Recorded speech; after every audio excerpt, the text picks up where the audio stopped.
எல்லாருக்கும் பிடிச்ச அருமையான பாசுந்தி எப்படி ஈஸியாக செய்யுதுன்னு பார்க்கலாம்.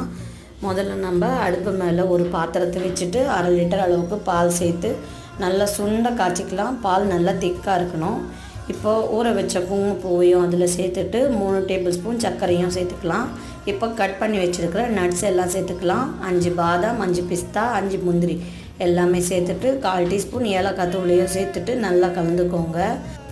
இப்போ நம்ம சேர்த்துருக்கிற நட்ஸ் எல்லாம் அந்த பால்லே நல்லா வெந்து அந்த பால் நல்லா திக்காக மாறி வரணும். இப்போ பார்த்திங்கன்னா அந்த பால் நல்லா திக்காக மாறி நல்லா கலர் சேஞ்ச் ஆகி வந்திருக்குன்னு பாருங்கள். இப்போ இன்னும் ஒரு 5 நிமிஷத்துக்கு பால் நல்லா கொதிக்க வச்சுட்டு பால் நல்லா கலர் சேஞ்ச் ஆகவுடனே நம்ம பாசுந்தி ரெடி ஆகிடும். இதை நல்லா ஃப்ரிட்ஜில் வச்சு நல்லா ஜில்லுன்னு சர்வ் பண்ணி பாருங்கள். பசங்களுக்கு ரொம்பவே பிடிக்கும். இது கண்டிப்பாக நீங்களும் ட்ரை பண்ணி பாருங்கள். ஃபுல் வீடியோவும் கீழே லிங்க்கில் இருக்குது, மறக்காமல் செக் பண்ணி பாருங்கள். தேங்க்யூ, பாய்.